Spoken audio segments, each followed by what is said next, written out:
বরিশালের সন্ধ্যা নদীতে যাত্রীবাহী লঞ্চ ডুবিতে এখন পর্যন্ত শিশুসহ ১৩ জনের মরদেহ উদ্ধার করা হয়েছে।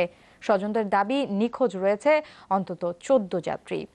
বেঁচে যাওয়া যাত্রীরা জানান, সকালে বানারীপাড়া থেকে উজিরপুরে যাচ্ছিল ML ঐশী নামে এই নৌযানটি। বহন করা হচ্ছিল ধারণ ক্ষমতার অতিরিক্ত যাত্রী। পথে দাসেরহাটে আরও যাত্রী তোলার সময় লঞ্চটি একপাশে কাত হয়ে ডুবে যায়। এ সময় বেশিরভাগ মানুষ তীরে উঠতে সক্ষম হলেও লঞ্চের নিচের অংশে থাকা যাত্রীরা তলিয়ে যান। ডুবে যাওয়া লঞ্চ ও যাত্রীদের উদ্ধারে অভিযান চলছে। ফায়ার সার্ভিস ও পুলিশ সদস্যদের সাথে যোগ দিয়েছেন স্থানীয়রা।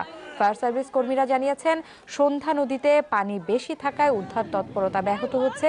এই ঘটনায় ৯ সদস্য তদন্ত কমিটি গঠন করা হয়েছে। দাফনের জন্য নিহতদের পরিবারকে ১০,০০০ টাকা করে বরাদ্দের ঘোষণা দেওয়া হয়েছে। পানি ধরছে বাচ্চা দুটো ১ ঘন্টা মানে কিছু সময় ধরে রাখতে এরপর আর রাখতে নাই। পানি ফেরা গেলে বই পানি ফেলতে লঞ্চ আনলে এই লঞ্চ আয় না, কি এত লঞ্চ আয় না। আঙুলে টলার মাথা ডাইবে গেছে, ডাইবে যে পিছনদার উঠে গেছে, পরে টলার বুট হয়ে গেছে। যাত্রীবাহী লঞ্চ ডুবির বিষয়ে আরো বিস্তারিত জানতে কথা বলছি টেলিফোনে আমাদের সহকর্মী কাউসার হোসেনের সাথে। কাউসার, নিখোঁজ আরো যারা ছিলেন তাদের কোনো সন্ধান পাওয়া গেছে কিনা? আর এখন তো সন্ধ্যা পার হয়ে গেছে, তো উদ্ধার তৎপরতার ক্ষেত্রে এটা কোনো প্রভাব ফেলছে কিনা?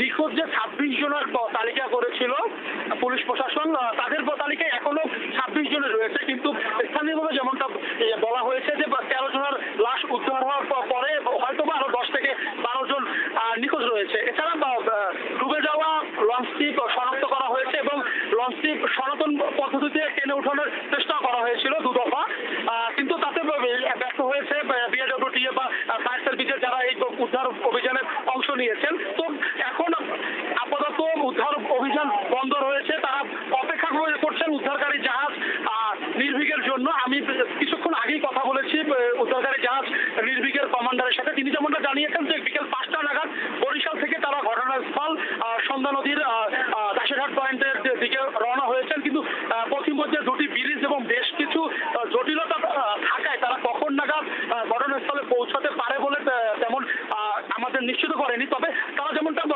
জানিয়েছেন যে জটিলতাটা কাটিয়ে উঠলে ভোর রাত নাগাদ তারা ঘটনাস্থলে পৌঁছে লঞ্চটি ডুবে যাওয়া লঞ্চটি উদ্ধারের কাজ শুরু করতে পারবে। অর্থাৎ উদ্ধার তৎপরতা চলছে, একরকম চলছে, এই মুহূর্তে বন্ধ আছে কিন্তু শেষ হয়নি। আপনাকে ধন্যবাদ যোগ দেওয়ার জন্য। এদিকে সড়ক দুর্ঘটনায় আজ ৫ জন নিহত হয়েছেন। রাজশাহীতে চালক নিয়ন্ত্রণ হারালে যাত্রীবাহী একটি বাস বসত ঘরে ঢুকে পড়লে ঘুমন্ত অবস্থায় নিহত হন স্বামী স্ত্রী, আহত হন অন্তত ১৫ জন। মঙ্গলবার মধ্যরাতে নগরীর বহরমপুরে এই দুর্ঘটনা ঘটে। পুলিশ জানিয়েছে, চাঁপাইনবাবগঞ্জ থেকে ঢাকাগামী কেয়া পরিবহনের বাসটি বহরমপুর এলাকায় নিয়ন্ত্রণ হারিয়ে রাস্তার পাশে একটি ঘরে ঢুকে পড়ে। এতে